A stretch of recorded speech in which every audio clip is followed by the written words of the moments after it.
I was assured that I would love Maine, that it was similar landscape-wise to the Pacific Northwest. I must admit I had fabricated a bit of an illusion around the area based on film and television depictions of the location.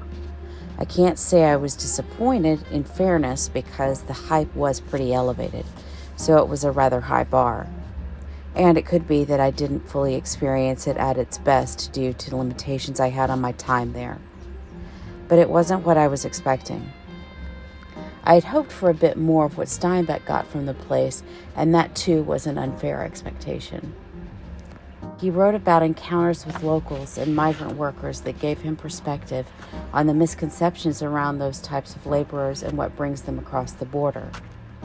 Here he reflected on his visit to Deer Isle on the insistence of a friend. One doesn't have to be sensitive to feel the strangeness of Deer Isle. There is something about it that opens no door to words, but it stays with you afterward. And more than that, things you didn't know you saw come back to you after you've left. I diligently made the trek across the bridge to the outer coast of this small island, chose a spot at the harbor for a meal, tried to soak it all in, and came away with only the sense of having been in yet another small fishing village. Lovely, but not otherworldly. I began to wonder if I was doing it wrong, if the mystique and majesty were being withheld from me because I was an interloper or a fraud. He had described his intended route through the States so lyrically, I thought I must have the same experience if I followed in his footsteps. He wrote, I wanted to go to the roof tree of Maine to start my trip before turning west. It seemed to give the journey design, and everything in the world must have design or the human mind rejects it. But in addition, it must have purpose or the human conscience shies away from it. But then he also muses. In Spanish, there is a word for which I can't find a counter in English. It is the verb vacilar, present participle vacilando. It does not mean vacillating at all.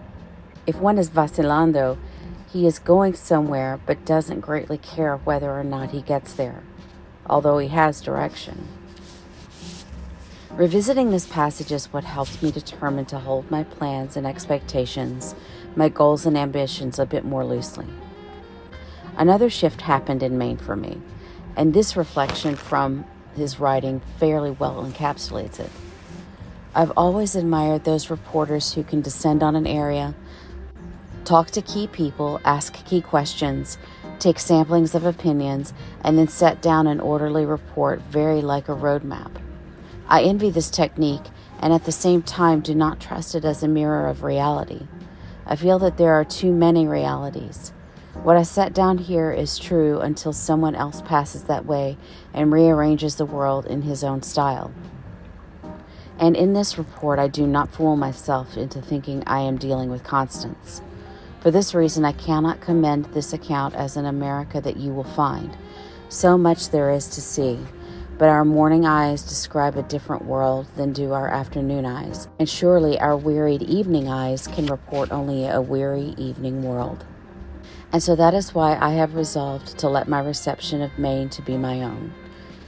Indeed, it was beautiful, and the locals I met were quite pleasant and helpful. I did not have a bad experience there. It simply did not hold the magic for me I assumed it would based on the opinions of those who had gone before me. Perhaps another time, another circumstance would deliver a different outcome. But for now, I take a hard left and head west.